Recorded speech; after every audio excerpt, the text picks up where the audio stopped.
Same Last kind of, yeah. Urdhamolam avaksha. Avaksha. And then there is that, Yeshashwata Sanatana. That one. yeah, so that is Kathopanishad. Then there is one more. We studied Indriyani Paranyahu. Indriyebhyah param manaha. Manasastu para buddhihi. Buddheratma mahan paraha. Mahatah param avyaktam. Avyaktat purushah paraha. Purushanna param kinchit. Sa kashta sa paragati. Saw it in the Kathopanishad. In the Bhagavad Gita, where do we find it? Third chapter. Second Third chapter, I think. Second, not second. It has to be Third. Chapter. third, is it? 42. Yeah, 342. Correct. Indriyani paranyahu. Indriyebhyah param manaha. Manasastu para buddhihi. Yo buddhev parasastu saha. Evam buddhev param buddhva. Like that. That's also a copy from Kathopanishad. Then there's one more shloka in Kathopanishad. Sarve Veda yatpadam amananti tapamsi sarvani cha yadvadanti. Like that, I don't think we've covered it yet. So we will see it. No, we saw it, I think. No, that's how Om Idyatat came about. So we already saw it. So that also has a similar mantra here in the Bhagavad Gita. So 4, if I recall, there are these 4 or 5. 4, I think. Okay. Yeah, Premaji, please.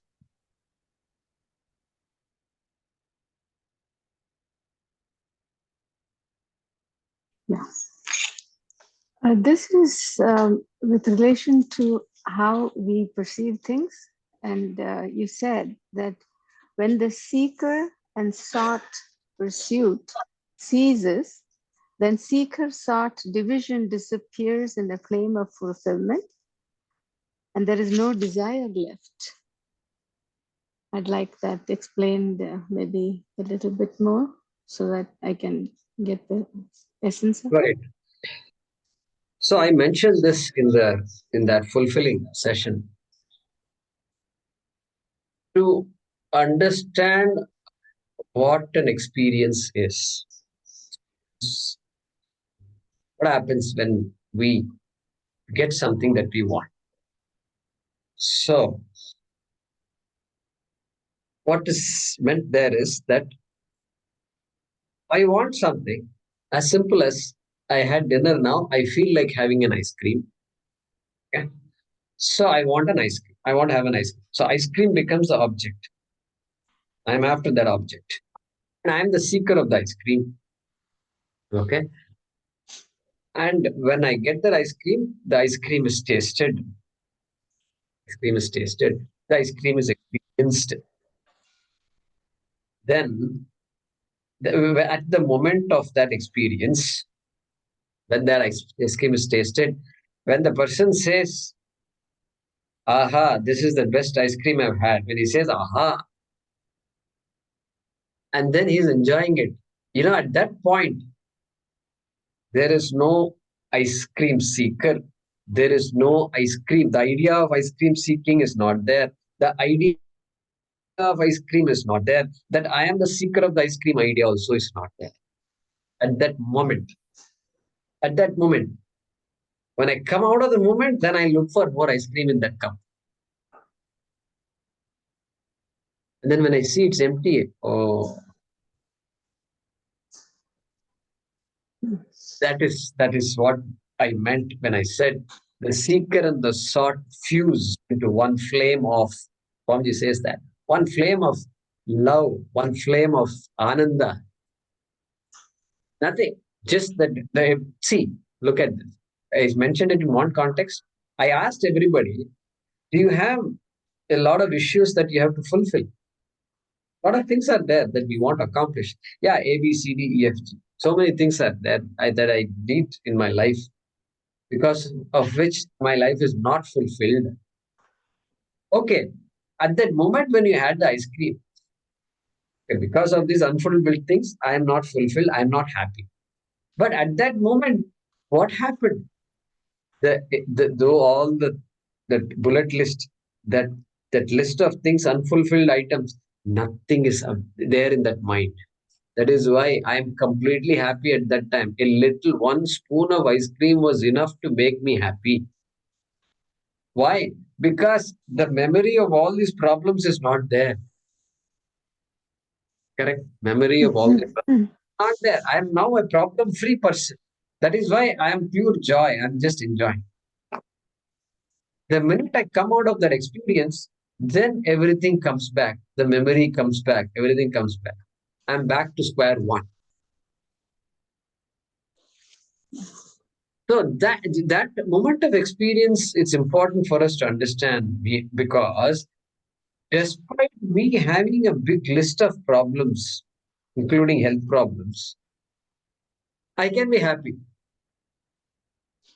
even if it is for a moment. If I can be happy with so many problems, that means what? That means it is not necessary for me to full all these desires in order for me to happy, for me to be happy. I've just proved myself, I've given myself a data point. I can't say I am not happy because of all these fulfilled desires. I cannot claim. I will lose if I claim like that. Somebody can immediately point out. So if I claim that, somebody will say, wait a minute, have you never been happy in the last 1 week? No, I had some moments of joy. My children visited me, grandchildren visited me. I was happy. Oh, there you go. How could you be happy with all these problems? That is what we mean by that statement. Those moments of joy are critical for me to understand Vedanta also. Just like our sleep experience.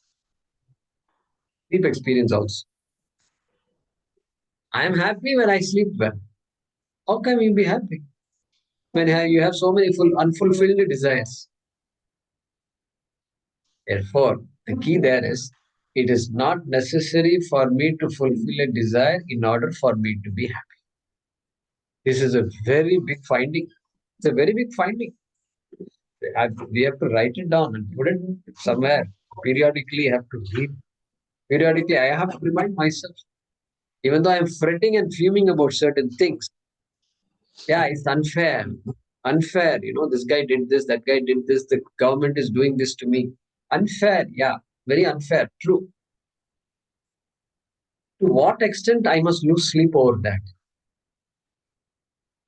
We have to decide, because fairness is not guaranteed. Fairness is not guaranteed anywhere. Even in Canada and America, it's not guaranteed.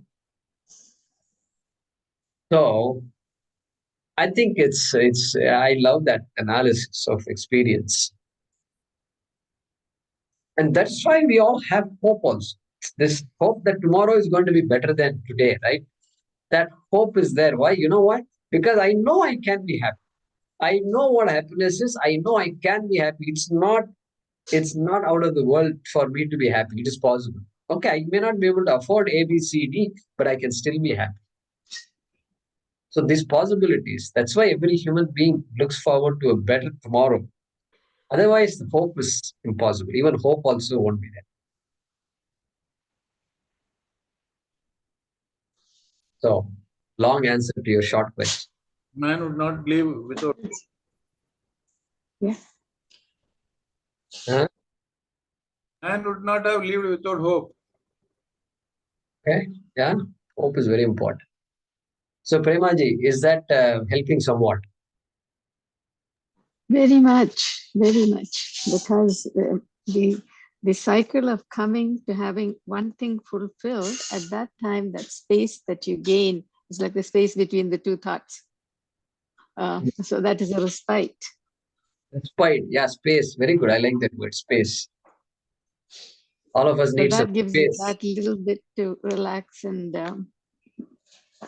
understand that it's neither the seeker nor the sought that is causing it, but that when you said the the division drops.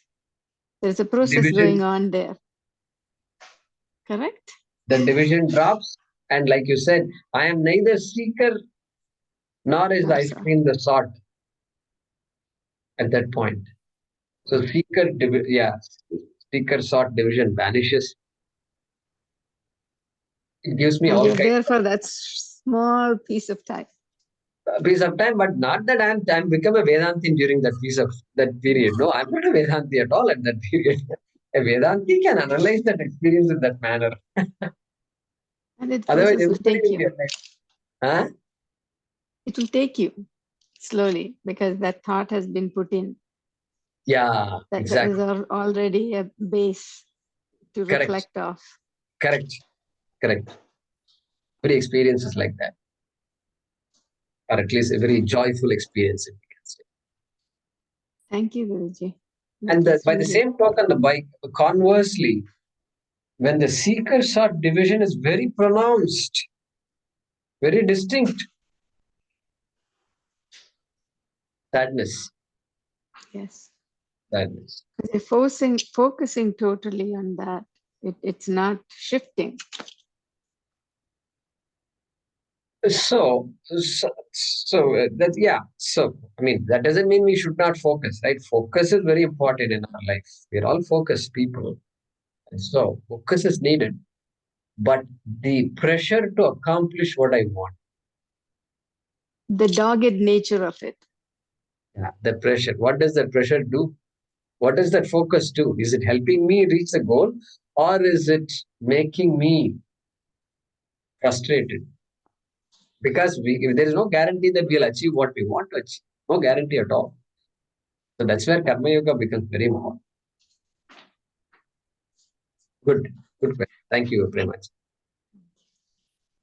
Swapna. Can you hear me? Yes. Okay. No, you asked me to remind you about the question.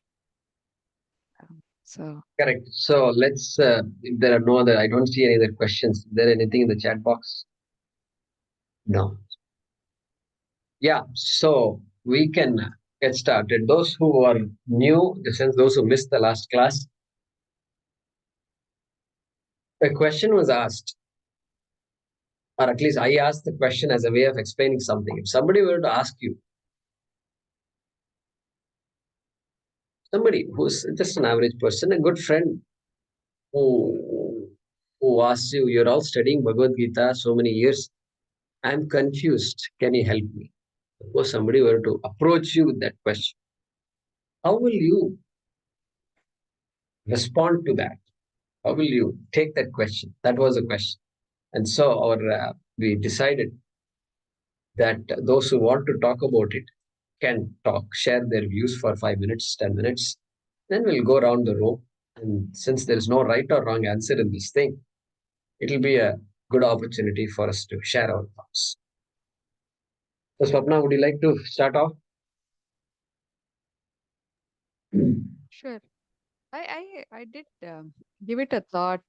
For me, the person who's asking, right? Uh,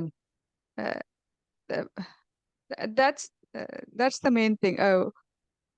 But you clarified. You said it could be anybody. It could be just a normal person, maybe not studying Vedanta or Gita, or just a friend.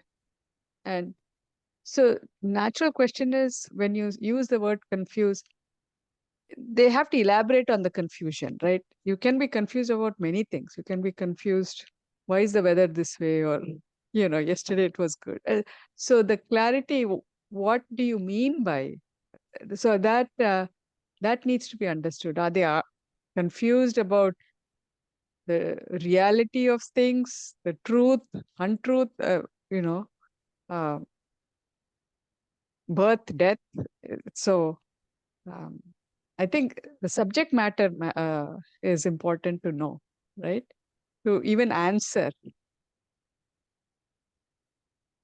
So yeah, fair enough. And so suppose we specify the question a little bit more, yeah. and say we know they're not confused about what college their children or grandchildren should go to, or what the weather is like, etc. Why all this global warming? They are confused about themselves. I don't know what I'm doing in life. I don't know what am I supposed, what is the goal of one's life? Life is just going on, and I'm doing a lot of things, but I don't know where this is heading. Suppose they're even more specific. So that means they've given a little bit thought. Now no longer an average person, above average person now. And the person began to ask the question, no, you know what? I need some fulfillment. I don't feel like I'm going anywhere. Okay. That Yeah. kind of question, if suppose somebody says. Yeah. I have actually I asked this question to myself and answered it also.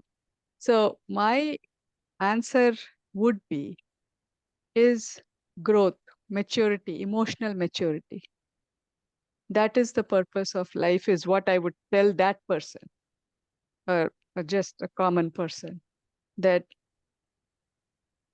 emotional maturity. From look at yourself from childlike thinking to adult thinking, right? There has to be growth. So many of us are stuck with childlike thinking in adult bodies, but we don't know that those are childlike thinking. We are still crying over the balloon breaking, right? So to speak. But there are bigger things but when you look at it, so that would be my response, is emotional maturity um, is the purpose of life. Good. I think that's the right. That's pretty good. Because they may have a follow-up question such as, what do you mean by emotional maturity? Sure. Yeah. After which you will explain to them what that Right. is. Yeah. Good.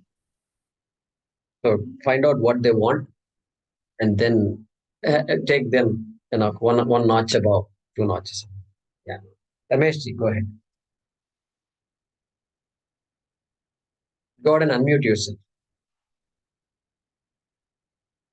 First of all, I would like to know what is the intention of the person who is asking the question. Whether he is trying to learn the Bhagavad Gita, or he is trying to criticize our Hinduism, especially I'm in abroad in USA.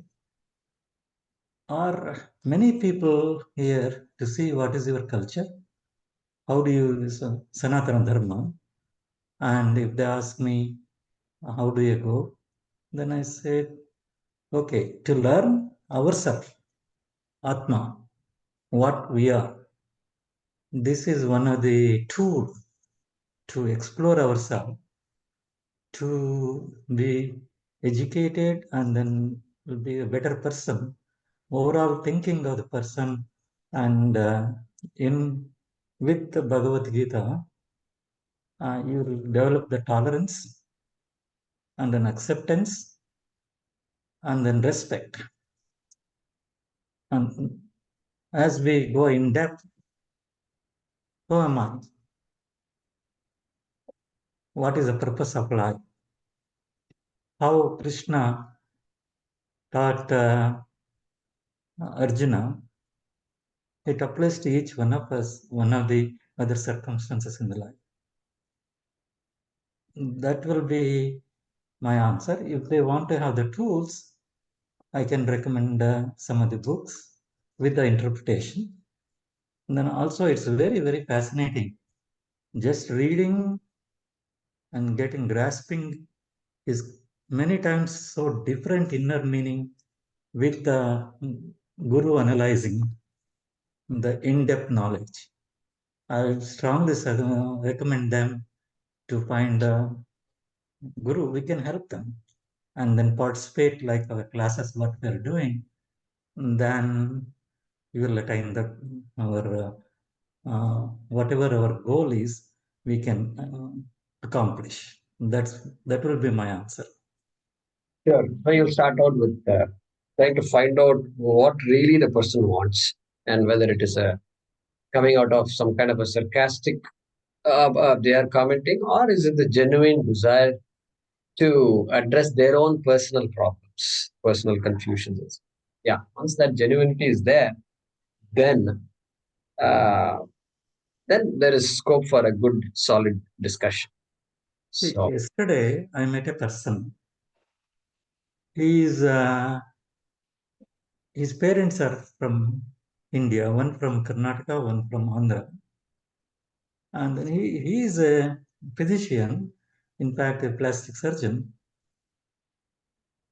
Somehow it was completely rebellion attitude, atheist, completely. And then he said, prove me, where is God? You guys are telling that God. Then I try to analyze whatever little bit I know. Then I said, just one example I gave, like air when it's outside, is air. When it goes to prana, jiva, then it can give the life to the person. Then he said, no, this is oxygen hemoglobin exchange. I said, okay, same here. When you intubate, even if you keep pumping, when the person is dead, he is dead. Who is doing that one? Jiva bringing there, try to analyze. And also little bit about the universe, how the universe happened, how the Jiva comes, Jivatma, Paramatma, and everything. But still, some people, whatever you say, they don't want to accept. Then I said, okay, there is no point in keep on arguing. And then you believe what you believe. One fine day you will realize, and that because of your karma or your parents, whatever the samskriti they gave it to you, you will realize finally.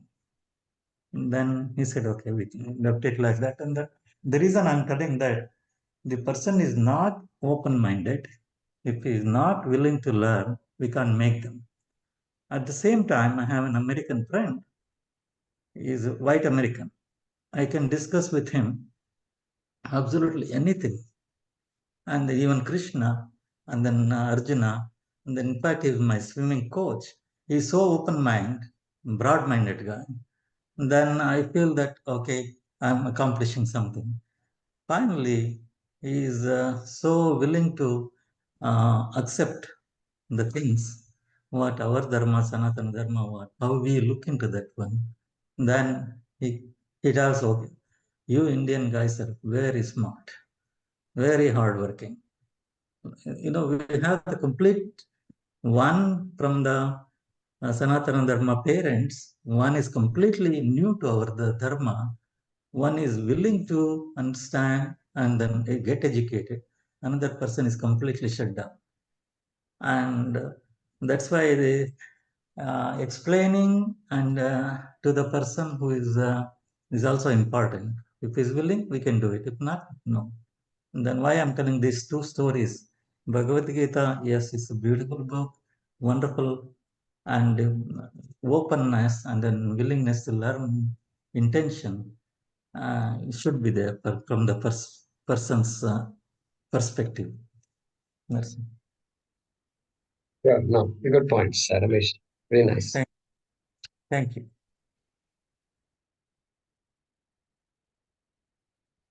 Anybody else? Yeah, I would like to share some.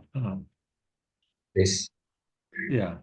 So mostly when people come, when we say about asking a question, so there's a possibility that they are actually thinking in terms of some ethics, morals, or going towards,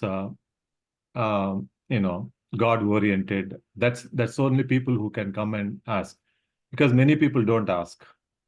I mean, we have been in Bhagavad Gita class, for example, for more than 4 years or 4 years.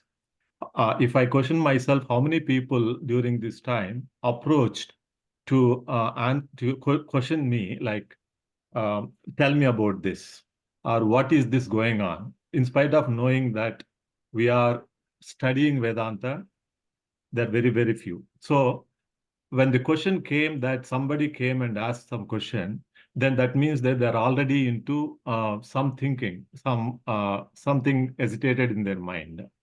So I would start because they didn't understand the Purusharthas themselves in the first place, like Shreyas and Preyas. I won't say that what is Shreyas and Preyas, but in my thinking, they need to understand what is Artha Kama.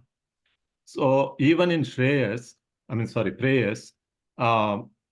that I can divide into two: people who do go for pleasure and security, but while doing that, they may not follow dharma. And the other section of the people who would be doing the same, but they would be doing with dharma. So suppose if we observe the people who are not doing with dharma, then I would explain them what is the meaning of this dharma, why this unsatisfaction which is existing in mind, what are the reasons for that. So probably would explain that part of it, so that they will start looking at what is dharma and how to follow dharma in every moment of life, day to day, so that how the happiness can be achieved, because everybody knows that everybody wants happiness, but they're not satisfied, they're unhappy right now. So only possibility of happiness is by doing dharma. That's the only way. That's what Bhagavad Gita talks about mainly. So that's the starting point. And then probably little bit explain about not the words, but the 20 value of values which we talked about in chapter 13. Some of them like Shanti, many others, whatever. Because one of that is very important is Shanti in my mind, because how to accommodate other people. That's a big problem in the society. We don't accommodate, and hence the problems. So in fact, I had the opportunity to counsel several cases when they are dividing. So I was thinking about all this, some of the 20 formulas which we have. So that's where I would start. Yeah. Thank you. Good, good. So, yeah, start with the basics. Dharma is there, and only after dharma, moksha is going to come. So, you find room for talking about dharma, then you will use that, and you will elaborate on that, which also can immediately help that person. And values is a good way to get into Bhagavad Gita. Everybody appreciates values. So,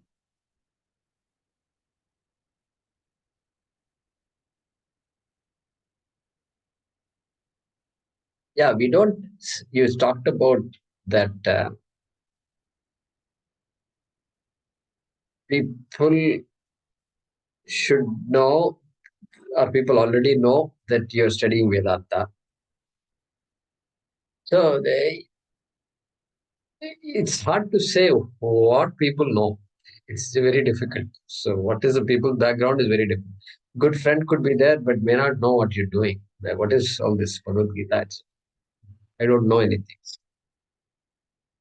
Or there could be an unknown. The stranger knows a lot about all these things, and so anything is possible. But yeah, you have to do that assessment. Do I start with Artha Kama and then Dharma and then Moksha, or should I jump into Moksha right away? That also is there. Some conversations you don't have to talk about them because they're already dharmic people. So, good. Yeah, Vaidya, you raised your hand. So, Jaykumarji, slightly different topic, but last satsang, I think Swapnaji asked, is there a curriculum for Paravidya? Curriculum, right? So I was actually reminded after our discussion, I was thinking, so when Pujya Swamiji was with the Chinmaya Mission, I had heard that the first 3-year course that was done, I think it started in 1970, the first 3-year course, 70 to 73. It's possible that, Swami Paramatmananda ji might have been part of that inaugural class, who knows. And then there was one more following that. Swami Viditatmanandaji also could be from one of those first or second batches. But the point I'm making is, in those days, Chinmaya Mission used to issue an annual diary every year. And in that diary, this curriculum would be printed. What are the Bhagavad Gita chapters, what are the Upanishads sequence. Now, I was told that it was Pujya Swamiji who had derived the curriculum, because he was the main acharya for all the classes, because he was the resident acharya. Swami Chinmayanandaji would come, for times when he was in Powai, but then he used to travel the world, right? And across India also he used to travel. So, because that was a way for him to propagate the teaching, and also it was a major way to raise funds for Chinmaya Mission. And then I was very fortunate because my father's boss, his name was Sri Ram Batra. Ramuji might have heard of him. He was the chairman of the Central Chinmaya Mission Trust. So my father used to get those diaries every year, one copy he used to get. So I used to read this, I used to, as a high school student, I used to just, open it and see, oh, these are all things. So, things like Mandukya and Karika and all. I remember seeing that. And then it says, that read this as many times as you can. Mandukya Karika at the end, it's a revision. And so this is all Pujya Swamiji's thing. So if someone has an old diary of Chinmaya Mission, you will get that original syllabus. In the Chinmaya Mission, previously in the book Kindle Life, in the Meditation Life, something they have given a syllabus. And Swami Paramarthananda also suggests that. There is even in the app, they have got something, the sort of a syllabus, how to go about it. Yeah. So Vaidya is correct. The app may not have the original syllabus, I'm thinking, Ramuji. Suggested by Swami Paramarthananda. Oh, this is a Swami Paramarthanandaji's app. Sorry. Okay. Sorry, I'm not familiar with that app. I was thinking of Chinmaya Mission app. I tried to go back to the Chinmaya Mission website to see if the old curriculum was there. I couldn't find it. So Vaidya is right. That this idea of 3-year course, 4-year course itself was a new thing. Chinmayanandaji was not conducting. And then as more and more people started joining and Chinmayanandaji was traveling, then it was Swamiji's idea to have this 3.5-year course. And it was Swami Dayanandaji who came up with that syllabus, so to speak, and the order in which things are taught, etc. And even you, as you study more and more, you will get an idea of what is a basic text and what is an advanced text. So if you look at a text like Bhajagovinda, many of you studied Bhajagovinda. So that is a basic text. It tells us, it is doing the assessment of samsara. This Urdhva Moolam, it is talking a little bit about. It's an elaboration of that one shloka, the entire Bhajagovinda.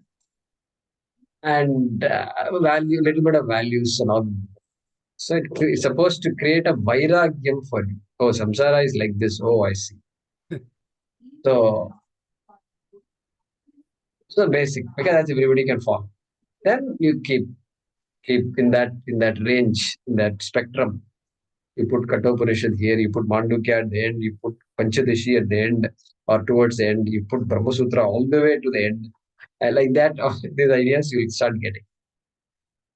And even for a person like me who was not studied, was a long way to go. Still, I can see that spectrum. I can see it. So you all can also, as you study, you will see it. So given that basic framework, then each teacher can decide, okay, based on what the teacher is comfortable. Teacher also should be comfortable. Mandukya, not easy to teach. Brahma Sutram, not at all easy to teach. So what will you do? What will a teacher do if the teacher wants to teach? So they have to be thorough in these things. And Or Puja Swamiji and all, being an architect, being a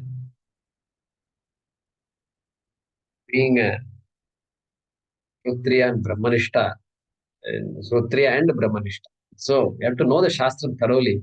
And Shankara Bhashya, Chinmaya Mission, Chinmayanandaji was, Swamiji was the one who introduced Shankara Bhashyam into Chinmaya Mission. That you can't study, you should not can't, you should not study Shastra without Shankara Bhashya. And Tattvavidanandaji recently mentioned that in an interview. I saw that. Said, studying Bhagavad Gita without Shankara Bhashyam, we don't accept. That's what he said. Somebody said, I've studied Bhagavad Gita. Okay.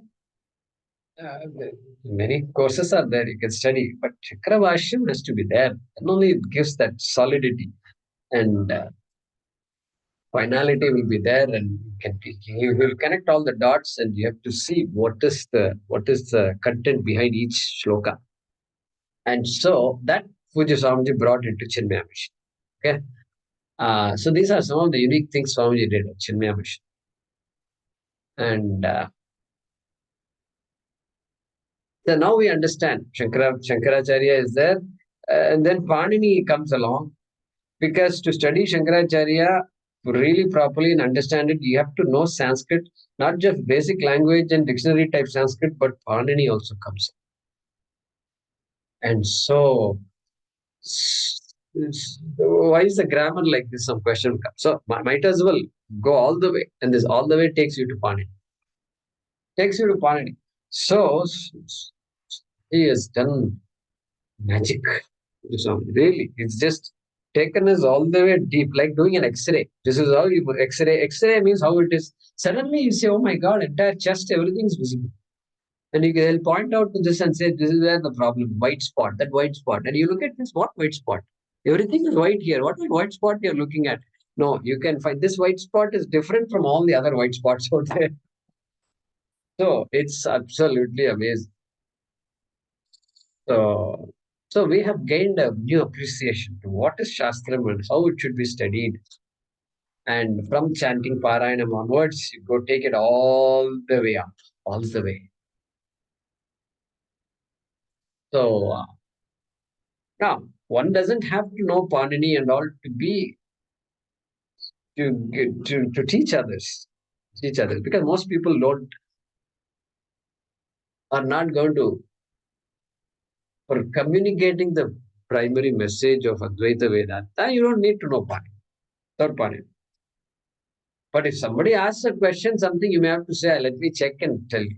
Because somebody is going to be a probing question about a particular word and all, if somebody asks. He used this word here, what is the, etc. That person, it's always good to have those tools. And Panini is one of the various grammars in our Shastra. And many others have also contributed besides Panini. But Panini-like grammar is very critical to have for a teacher who can take this tradition forward. This is how tradition goes forward. Simply somebody is reading and teaching is okay. That person may not be able to maintain the tradition. Is useful for the tradition, no doubt.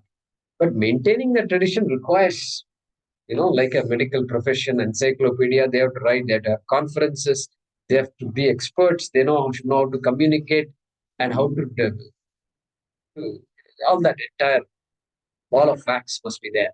Okay. And so that to get to that point, one has to know Panini also. Besides Shankara Bhashya. That way, it's like the foundation of all these things. We say Bhagavad Gita is the foundation of other Shastras. Okay, then Bhagavad Gita ka foundation kya hai? Upanishad. Upanishad ka foundation kya hai? Like that, if you keep going back. Language becomes very important in this. Very important. So yeah, therefore we have a good syllabus, and I'm glad to see that app. I don't have that app yet, but they say that Swami Paramarthanandaji, they say you can't order anything by calling them or sending them email. You have to go through the app. Yeah, once I asked for something, couple of audios of Swami Paramarthanandaji were missing, and I asked them for it. So give me the entire set. They said no more MP3s. I have to go through the app like that. They said. Anyway, that might be a good thing. You cannot Yes. download also. You have to listen. You can it be downloaded into your account. It will be credited to your account. You can listen only. You cannot download it. Okay, I see. So you can download listen to only in the phone, whether it is Android or iPhone, but you cannot take it into the computer. Okay. Yeah, I mean, for a person like me, it's a disadvantage because I have all the audio on the computer. Also, same. Even if I want to transcribe something, I cannot use my phone and listen and transcribe. Even if I subscribe, I have not subscribed it, but still, it is difficult for me. No, but for you to transcribe, I think you people like you should have the authority to get some MP3s. I think if I were Nothing. Swamiji doesn't interfere in that. He says, someone wrote to me, that man who is handling it, Mr. Dora, he wrote to me, he doesn't want, Swamiji doesn't want any transcriptions at all. We'll stop it itself, he is saying. okay. But it's good. That's a good service, Ramoji. I use it all the time. I use your transcriptions all the time. Because transcription, what it does is, for somebody, I made some suggestions to Mr. Dorai, and he wrote to me in a very wrong way, suggesting that he will even, what do you call, drop all the transcriptions which has not been done without permission and all these things. But Swamiji overruled and kept it. Swamiji overrode that and kept the transcriptions. Yeah, he has not discussed with Swamiji. He is authority on his own. He does all the things. Yes, he might not have taken this aspect to Swamiji. I think I forwarded you once his attitude. Of course, he has got his reasons. I can't say anything. So what you're saying is, he's saying you don't have permission for doing this, and you're saying, did you get Swamiji's permission to do what you're doing? That's the thing. He says, let him listen only. We don't want any transcriptions. That is his thing. Okay. What is the Good. name of the app? Shastra, Ramuji, what's that? Shastra Prakashika. That's good advantage. So it's you can just order, I think, and then just listen. And already some people are doing. I suggested that to some people, and they are doing it. Only of Paramarthanandas. And if you want to listen to Puja Swamiji's, it is teachings of some Dayananda. That app is there. Yeah. Both in Android and iPhone. Now, okay, yeah, that's good. Yeah, that app. So Ramuji, Swamiji's Bhagavad Gita is available on, like you can listen on iPhone. Yeah. What is the way to do it? No. Swamiji means you ask Puja Swamiji's. Puja Swamiji, Swami Dayananda ji. Available. I am not subscribing to any what you call apps. It should be available. No, like the Arsha Vidya Publications Trust. It is there. Teaching of Swamiji is there in the app. You check up that. In both in iPhone and Android, the teaching app is there. You can just search for it in the Bhagavad Gita. Of Puja Swamiji? Yeah. Okay, thank you. So go to AVRPT, and then they have an app, I think, and you can order. You are looking for audio only. Audio, you can look for audio. You will get audio. They have it. Audio, video, anything is there.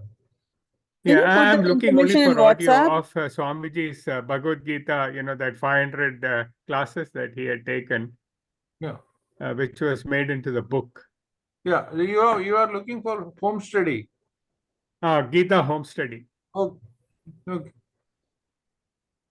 Yeah. Can you put that in WhatsApp, the information for these apps? Can you put it in the group? Okay, sure. I'll do it. Thank you so much. Thank you, Ramuji. Good. So we'll continue this discussion. Anybody else who wants to contribute to this discussion, please come forward. We will do that in the next Bhagavad Gita class, the Satsang period. All right. If there's nothing else, we will adjourn here.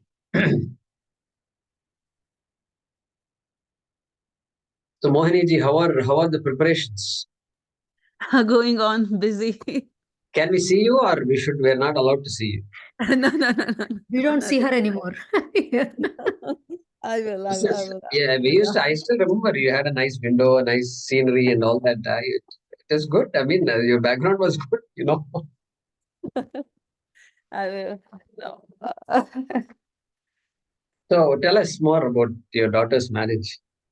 Well, it's in May. So just went to India to do the shopping. Just came back on Sunday, and getting ready with the food and all those like food tasting, all those things like jewelry and clothes and all this. Lots of work. Jaykumarji. Yeah, so tell me one thing. What is this food tasting? I don't know what you mean. In India, Tasting is like the menu, like when we order that is they will give us all the samples and then we can choose from that. So it's like whoever is catering, then they'll give us like their specialities. Dhanvantaraye Amrita Kalasha Hastaya Sarvamaya Vinashanaya Trailokyanataya Shri Mahavishnave Namaha. Thank you all very much. Jaykumarji, thank you. Thank you.